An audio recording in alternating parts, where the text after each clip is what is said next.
Hello and welcome to Real People, Real Voices. I'm your host, James Jackson. And I'm your co-host, Pastor Wayne Moore. Good to see you again. Good to see you. Man, I like the color you got on here today. Yeah. I have to be honest about it. You blinging, my friend. Hey, it's summertime. Yes, it is. So we have a great show today. Yes, we have a great show today.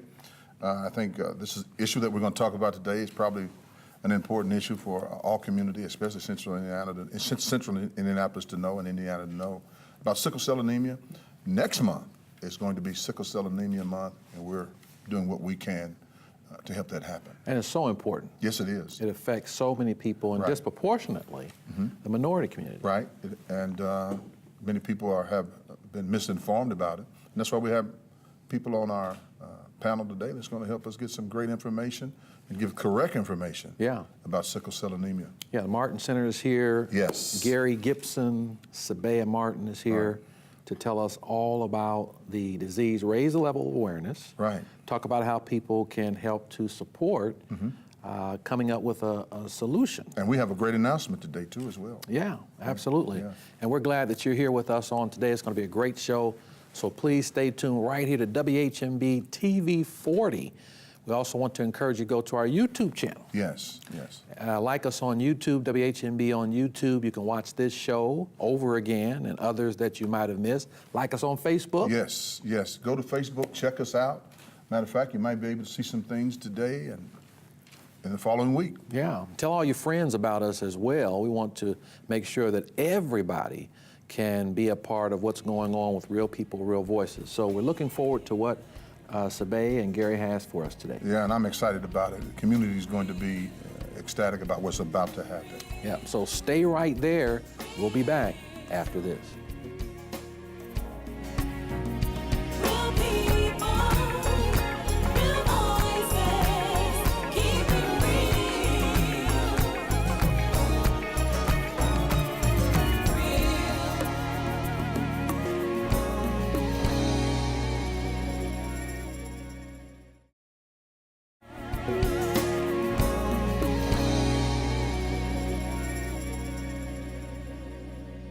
Welcome back to Real People, Real Voices. I'm James Jackson. I'm Pastor Wayne Moore. And we want to thank Lee and Fairman Yes, yes. Lee and being our Fran- sponsors. Yes, they're our sponsors. They're behind us. Not only them, Stewart Mortuary Yeah, is and- behind us, and we're doing everything we can to make sure people know about these two businesses. Yeah, and Fervent Care Child Care and Christian Academy. Yes. You do anybody that works there? I do. Oh, good. Yeah. Choose Christian schools. They are closer to Christ. And Shapiro's. Yes, they supplied our food today. Yeah. And I mean to tell you, it's a buzz here in the studio. Everybody's enjoying themselves. And we want to thank the Spiros. I want to thank Miss Rhonda Good and helping me get things straightened out. So we can have a great day here at the station. Yeah, I love going there in Castleton. Right. Just a wonderful place. So I want to get to our guests. Welcome, Gary, Sabea. Thank you. Thank you for having us. having us. You're welcome. So what's going on with sickle cell? We've got the Sickle Cell Awareness Month coming up in October. Talk to us about any progress that's being made in dealing with this disease. Sickle Cell Awareness Month has been around now for over a decade, and it is the opportunity during this month to try to raise the level of awareness about sickle cell disease. And it's a big deal throughout the sickle cell disease community. Organizations like ourselves, Martin Center, that are based around the country all try to do something to raise the level of awareness to make people realize that not only is sickle cell disease a disease that's still here, it's also still causing lots of problems for lots of people and their families. So this is the greatest opportunity, is to have a month like this where we can go out and do different things to try to elevate the posture.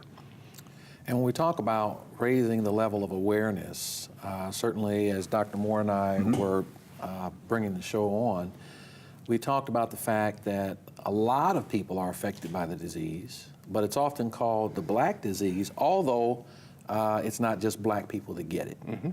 So when we talk about awareness, what is it that people are not aware of? Well, first of all, I think they're not aware of the fact that it is not just a black disease, and that is still so prevalent a thought that it's a hard battle for us to fight. It just so happens that sickle cell disease seems to have originated in parts of the world where malaria is present. And those parts of the world are where there's lots of sunlight and people have dark skin. It's just that simple. But sickle cell disease does not pick and choose what race. I saw a post on Twitter today from an organization that is wanting to promote an interview with a white Caucasian lady from Scandinavia in Norway. And so we really want people to understand that sickle cell disease is a human problem or a human condition. It's not a black condition.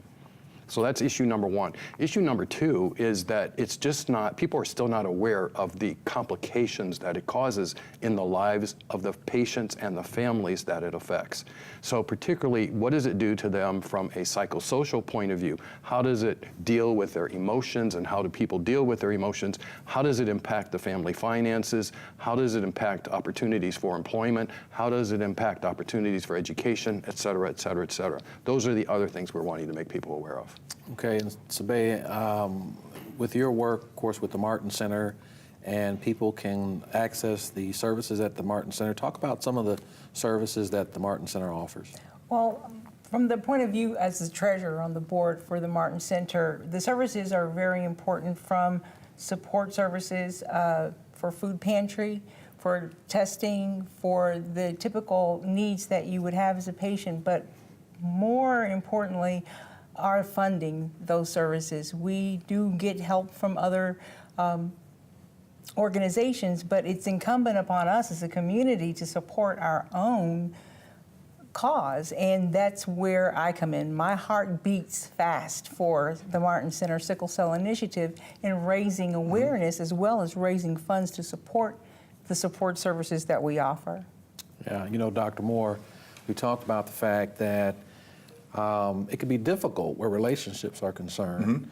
And I hadn't thought about it, and you're counseling a couple. Right. Is that a question we need to bring up during counseling with regard to, as I understand it, if both individuals have the sickle cell trait, the probability of their child having sickle cell is going to be high? Right, right. And I think those are things that need to come up in counseling, especially if the clergy person is aware of the condition of the couple.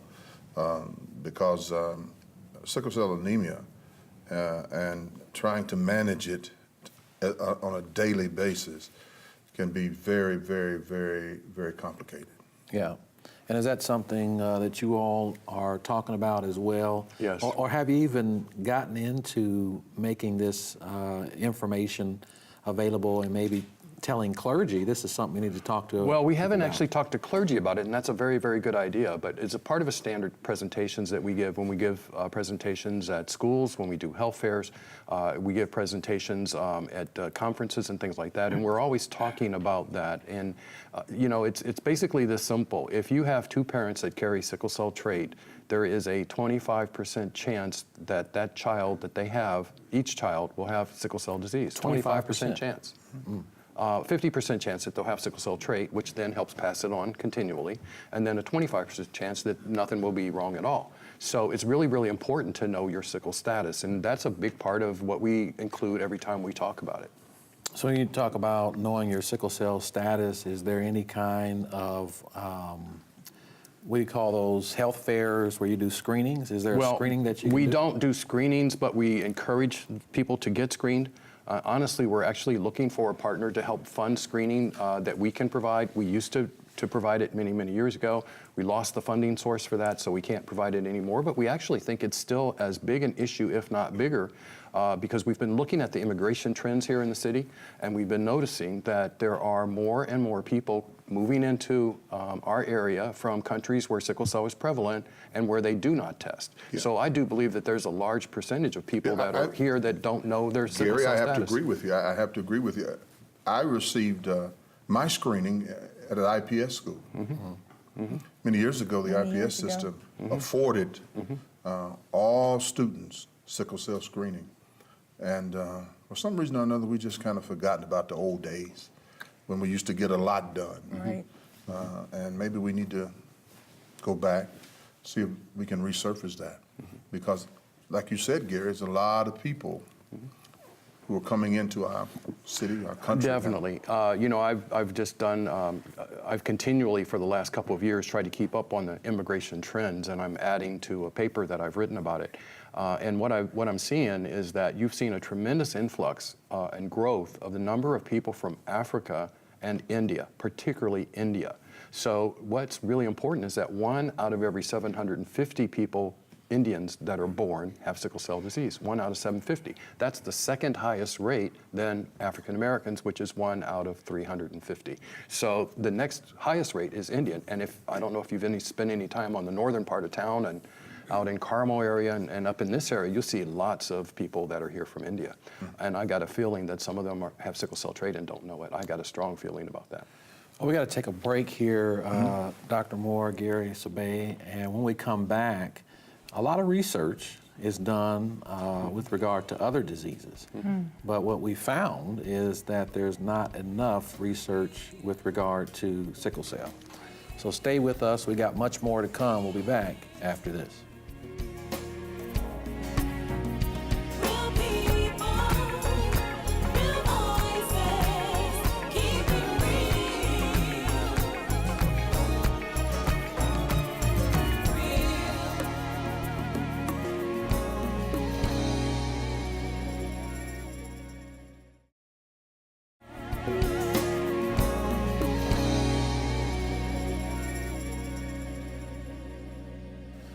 Welcome back to Real People, Real Voices. I'm James Jackson. And I'm Pastor Wayne Moore. And our program is sponsored in part Yes. by, and I got it wrong the first Oh, round. you didn't get it wrong. Said You Lee had Lee Fairman. first. You had him Okay, first. We're all in right. good shape. But now you can tell us what's happening. Lee Castle and Crowley, Yes. attorneys at law. New partners he has, Yeah. working with him now, and we want to get our community to go over and support this law firm because they support real people, real voices. Yeah, and if you need help, they can help you.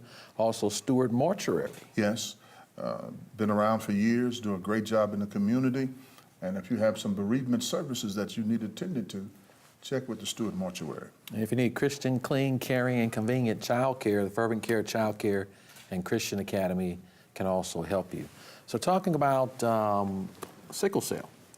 And before the break, we talked about the lack of financial resources to do research to hopefully come up with a cure. So let's talk about the reasoning or your thoughts, you all's thoughts as to why that is. Well, there are a myriad of reasons why. The most prevalent reason that we see, is the lack of funding based on the desire to find a cure. And testing and research goes into finding a cure. There have been several reasons given for not having studies done and the lack of trust in the medical field for testing. We know of some bad stories that have happened before with testing in African American communities. So there's that issue, but for the most part, when we want to find a cure for something, we go out and we find it. And sometimes we have to take that on for ourselves. And I think that's something that we need to start looking at, how we can be more supportive of this cause. We can do testing, we can encourage research, we can create groups that can participate in research studies. It's incumbent upon us. 2 years ago, we had a town hall meeting with the Centers for Disease Control, which was the culmination of several years of working to try to get their ear. Because the Centers for Disease Control is very important in setting policy at the national level for what was tackled. And so it turned out that we ended up having this meeting, and it was a great event. But before that, before we were able to get there, I had a conversation with a officer at the Centers for Disease Control, who I asked this question. For those that may know, the Centers for Disease Control has what they call health disparity topics. There's 22 health disparity topics. These are things that the Centers for Disease Control has identified as important that need to be addressed with federal resources. Sickle cell disease is not on that list. And I started inquiring as to why sickle cell disease wasn't on the list. I did my research and I found that sickle cell disease actually met most of the criteria for being on the list. And I had a conversation with an official at Centers for Disease Control, and I said, why isn't sickle cell on your list? And she said, because nobody's asked it to be. And so Sabay's point is absolutely correct. We, as a community, need to be pushing harder to say, stand up, deal with this. And we're not doing that. We haven't done that historically as a community. We're seeing changes, and it's very hopeful the changes we're seeing, but they're still not good enough. So for instance, today, there are now 38 different clinical trials for sickle cell disease. 5 years ago, there were fewer than 10. That shows you that it's gotten the importance, the level has risen. But the money that's spent on research in sickle cell disease still lags behind the money that's spent on other diseases that affect fewer people. Is that what you call it, a lag behind situation? Yes. Give me another definition for that. Okay. For instance, for many, many years, there has been much more money spent on researching cystic fibrosis. That gap 10 years ago, cystic fibrosis was like at 80 million. It's been at about 80 million a year for about the last decade, approximately. About a decade ago, sickle cell disease was only in the $30 million range for research, federally funded research. Now it's 72 million. So it's Sickle cell is. Sickle cell has grown in amounts and come closer to cystic fibrosis. So, but the issue is that cystic fibrosis affects only 1/3 the number of people that have sickle cell. Okay.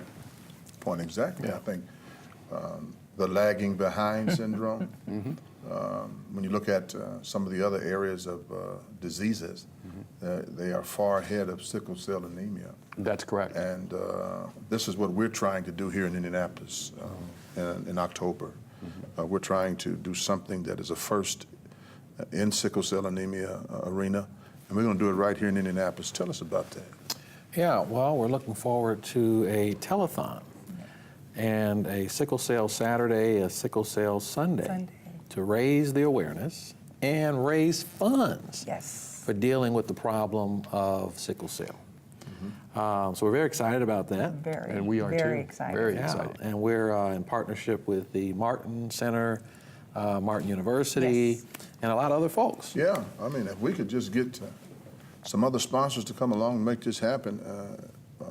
We have a goal of, we said 50, but I think we can do 100, 100,000. 100,000. That would be wonderful. How And so if how we can do much 100 that would help. If we can do 100,000, that'd be great. Yes, How much that'd that would be help. Great. Yeah, for sickle cell anemia here in central Indiana. And I think we need to emphasize how important that is, and maybe some of those of you who are watching have family members who are dealing with the disease. Right. And this will give opportunity for you.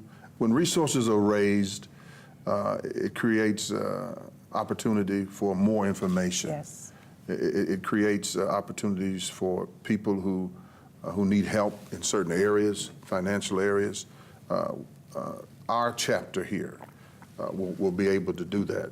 And that's what we want to do here in Indianapolis. We want to raise at least $100,000 for sickle cell anemia, put that money to work in our community. If I could, we work off of a lot of grants.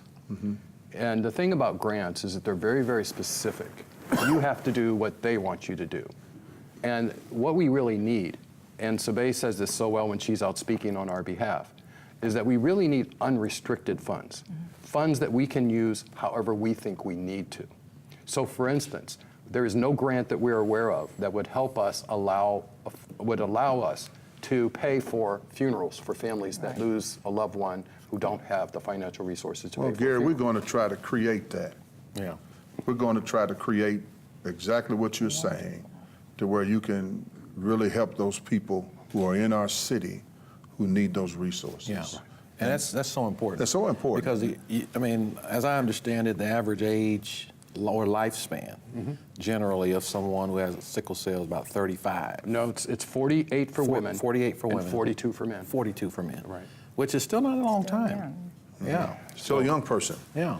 Yeah, and that's what we want to do. We want to help this community. We want to help.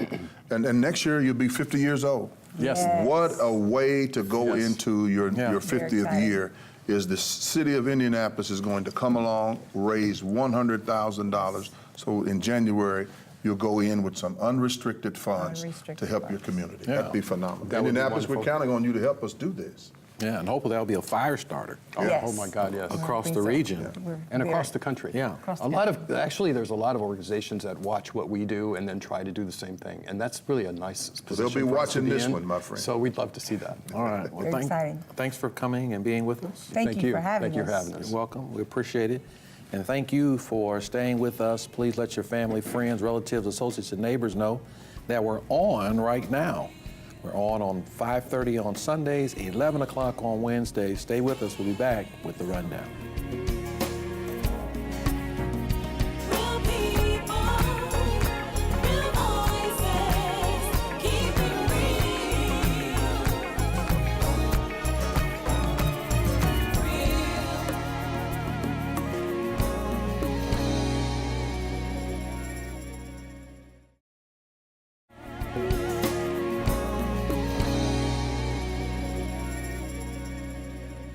Welcome back to Real People, Real Voices. I'm your host, James Jackson. I'm the co-host, Pastor Wayne Moore. And I'm Curtis Baker, Marketing Director. So, what an exciting segment there with regard to sickle cell. Phenomenal, James. I think it's phenomenal that God has put us in a position to try to put and get the city of Indianapolis to come together to help with sickle cell anemia. And thank God for Channel 40, who's coming right now in the center of our city to make sure that sickle cell anemia is made aware throughout the community. Yeah. Happy to have Channel 40 with us on this. And Curtis, that's so important to be able to let people know about this. And Channel 40 taking the leadership on this with Right. regard to media to put it out there so people can support. Right, we're going to take a portion of a Saturday, and we're so excited about it because this is a first. And we've done telethons before, TV 40 is built for that, but we've not done one that's going to impact the community such a way as this. And talking to Gary, I realized this is the first, probably only time the sickle cell's ever done a telethon. So that's what I'm, so In we're the nation. in the nation. Worldwide. Worldwide. So I'm so excited that we're going to be a part of that. Right. Yeah.